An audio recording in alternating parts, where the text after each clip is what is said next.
আপকি আদালতে সুনীল দত্তের বিরুদ্ধে অভিযোগ হলো যে নিজের পরিবারের জন্য উনি নিজের আদর্শের সঙ্গে আপোষ করেছেন।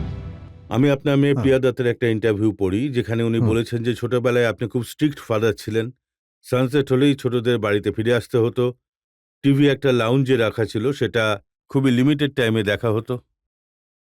আমি তো চাই যে এমনটা সব ঘরে ঘরে হোক, কারণ আসলে কি ছোটদের এমনটা অনুভব করাই উচিত নয় যে ওরা নামী মা বাবার সন্তান। ওদের ঘরেও টিভি লাগানো, ওদের হলেও টিভি লাগানো। আর বিশেষ করে আমি মনে করি যে যদি ছোটরা সন্ধ্যার সময় ঘরে ঢুকে পড়ে, তাহলে একটা ভালো পরিবেশ তৈরি হয় ঘরে।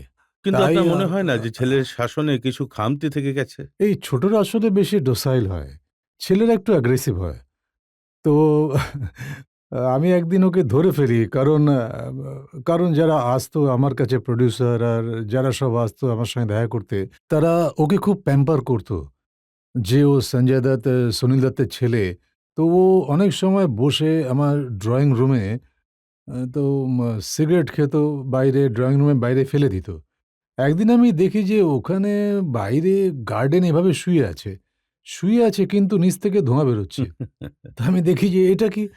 তো আমি ওকে ধরে টানি আর দেখি যে ও সিগারেট খাচ্ছে। এরকম মানে আঙুলের ফাঁকে সিগারেট ছিল। তখন আমি বলি, আমি মিসেস দত্তকে বলি যে, "এটা খুব গন্ডগোলের। এই যে ফিল্মের লোকগুলো আসে, এটা তো ওকে খারাপ করে দেবে।" তখন আমি ডিসাইড করি যে ওকে সানাওয়ারে পাঠিয়ে দিই। আমরা ওকে সানাওয়ারে পাঠিয়ে দিই, বোর্ডিং স্কুলে বোর্ডিং স্কুলে। ড্রাগস তো নেওয়া শুরু করেছিল, হ্যাঁ, যেটা হ্যাঁ, খুবই হ্যাঁ। বড় একটা সমস্যা ছিল। I have a feeling যে এইসব হয়েছিল। কারণ ও আ ও মায়ের খুব ঘনিষ্ঠ ছিল। আর ওর মাও ওকে খুব ভালোবাসত। আ মাম মায়ের মৃত্যু সহ্য করতে পারেনি ও। আর একটা আ এটাও দেখুন, এই একটা কথা যে আম আ আমি ওকে আমেরিকা থেকে ফেরত নিয়ে আসি। ও ব্রিচ ক্যান্ডিতে আবার অসুস্থ হয়ে পড়ে। ব্রিচ ক্যান্ডিতে ছিল। আমার মনে আছে যে আ যে 7 মে 1981 এ আ সঞ্জুর পিকচার রিলিজ হওয়ার ছিল। রকি, যে প্রথম রকি, হ্যাঁ, ফিল্মটা ছিল। ১ম ফিল্ম যেটা। আর আপনি তো জানেন যে একজন শিল্পীর জীবনে ১ম ফিল্ম একটা এমন ঘটনা, যে খুব বড় একটা ঘটনা ওর শিল্পীর জীবনে। কাছে খুবই বড়, হ্যাঁ, আর একজন সেটাই। পিতার কাছেও খুব বড় যে পুত্রের প্রথম ফিল্ম একদম, রিলিজ একদম। হচ্ছে। আও আমার স্ত্রী আমাকে বলেছিল যে, "দেখো, আমি তো ওর প্রিমিয়ার দেখতে অবশ্যই যাব।" আ তখন আমি বলি, "ঠিক আছে।" আমি ডাক্তারের পারমিশন নিয়ে নিই। আমি অ্যাম্বুলেন্স অ্যারেঞ্জ করে ফেলি স্ট্রেচারের। আর ওর জন্য হুইলচেয়ারের অ্যারেঞ্জ করে ফেলি। কারণ ও বলে যে, "আমি নিজের ছেলের ফিল্ম অবশ্যই দেখতে চাই, ছবির প্রিমিয়ার।"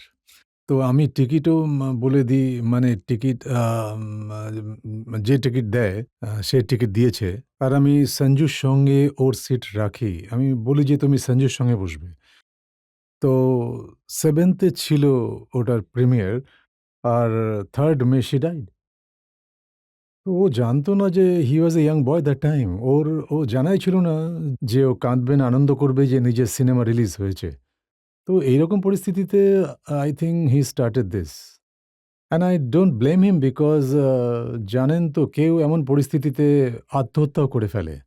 একটা ইমপ্রেশন ওর সম্পর্কে, হুম। সঞ্জয় সম্পর্কে পাবলিক মাইন্ডে অবশ্যই আছে যে যারা আন্ডারওয়ার্ল্ডের লোক, তাদের সাথে কোনো না কোনোভাবে ওর কানেকশন রয়েছে।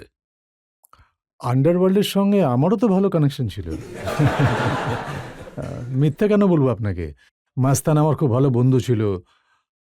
আম আ আর করিম লালা আমার ভালো বন্ধু ছিল। যারা শিল্পী তারা তো সবার সঙ্গে মেশে। কিন্তু দেখুন তারা দত্ত মানে সাহেব, যদি তারা শিল্পীদের ব্যবহার করা শুরু করে, না, যদি ব্যবহার করে তবে সেটা ভুল। যদি ওই শিল্পী ওদের সাথে স্মাগলিং করে, যদি ওই শিল্পী ওদের সঙ্গে মিলে মানুষকে হত্যা করে, তাহলে তো সেও সেরকমই যেমন ও। কিন্তু একজন শিল্পী মানে ওরা যখন আসে দেখা করে, যেমন যখনই মাস্তানের সাথে দেখা করতাম, আল্টিমেটলি ও পলিটিক্যাল পার্টি বানিয়েছিল। পলিটিক্যাল পার্টি বানিয়ে ইলেকশন লড়েছিল। এটা কি আমার দোষ? আপনার সম্বন্ধে কেউ কখনো আঙুল তোলেনি, না কিন্তু মানে সঞ্জয়ের সম্পর্কে অবশ্যই আঙুল উঠেছে।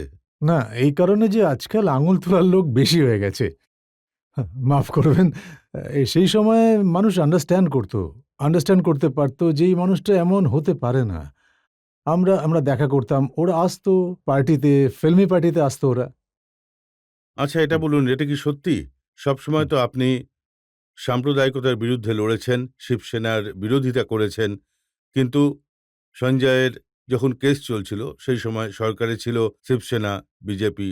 সেই সময় আপনি বাল ঠাকরের সাহায্য নেন। দেখুন, Bal Thackeray is my old friend.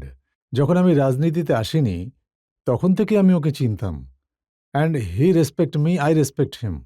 আর আমি দেখা করি এই জন্যে যে সেই সময় ওর সরকার ছিল, মিস্টার বাল ঠাকরের সরকার ছিল সেই সময়।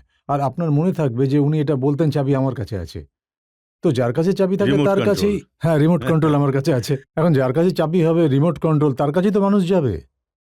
And for my son, when he is a problem, যদি ও অসুস্থ হয় তো আমি তোকে ডাক্তারের কাছে নিয়ে যাব। যদি ওর কোনো সমস্যা থাকে, যদি কোনো পলিটিক্যাল সমস্যা থাকে, তখন আমি কোনো পলিটিশিয়ানের কাছেই নিয়ে যাব। তো দ্যাট ইজ দ্য রিজন। আপনার মনে হয় না যে কোথাও নিজের আদর্শের সঙ্গে আপোষ না, করতে একদম হয়েছে? নয়। যদি এমন হতো তাহলে আমি ওনার পার্টি জয়েন করতাম। ঠিক আছে, আপনি আমার ছেলেকে সাহায্য করুন, আমি শিবসেনা জয়েন করব। তখন না আদর্শের কথা আমি তো আসতো। এটা মানে শুনেছি যখন পরের ইলেকশন হয়, হুম। আপনি ইলেকশনে এই জন্য দাঁড়াননি যেহেতু বাল ঠাকরে আপনাকে বারণ না, করেছেন? না, এখন আমি কেন দাঁড়িয়েছি? ওনার ক্যান্ডিডেটের বিরুদ্ধে দাঁড়িয়েছি। দুবার ইলেকশন দাঁড়িয়েছি। 99-এও আর এবারেও। কিন্তু সেই সময় তো না, দাঁড়াননি। সেই সময় আমি এই জন্য দাঁড়াইনি। Because I didn't agree with my leadership. That was my reason. Because I generally felt this is not the right time. I did not leave the party. But এখন আমার মনে আছে যে তখন নরসিমা রাওজি, মানে আমি তখন হসপিটালে ছিলাম, উনি বলেন যে আমি তোমার নাম অ্যানাউন্স করবো। আমি ওনাকে বলি আমি ইলেকশনে দাঁড়াবো না। আর কিন্তু এই mister Bal Thackeray, according to me, I think he is a good leader. উনি কোনো এমন কন্ডিশন দেননি আমাকে যে দেখো আমি এটা করে দেবো কিন্তু তুমি ইলেকশনে দাঁড়াবে না। আই থিঙ্ক এভাবে ছোট মানুষেরা ভাবে, বাল ঠাকরে এইভাবে ভাবতেন না। কিন্তু আপনার পার্টি তো এমন লোক ছিলেন যারা চাইতেন না যে আপনি ভোটে দাঁড়ান সেই সময়। I knew there are some people in my party যারা নিজেরাই আমাকে হারিয়ে দেবে। আজ সেই সব নেতারাই আবার আপনার পার্টির সঙ্গে মিলে ভোটে লড়াই করছেন। না, আমি তো কোনো নেতার কথা বলিনি। আমি তো কোনো, আপনি কেন আমাকে দিয়ে বলাচ্ছেন? আমি বলছি আমাকে সেই মানে সময় যিনি আপনার পার্টির লিডার ছিলেন মহারাষ্ট্রে, যদি আপনি নাম না নেন তাহলে আমিও নেব না, হুম, কিন্তু সত্যিটা হলো সেই সময় যিনি আপনার পার্টির নেতা ছিলেন মহারাষ্ট্রে, তিনি আবার আপনার পার্টির সঙ্গেই মিলে ভোটে লড়ছেন। it is the decision of the party, political parties, great leaders. I am not a great leader. আমি তো সৎ ভাবনার সিপাহী, আপনি তো জানেন।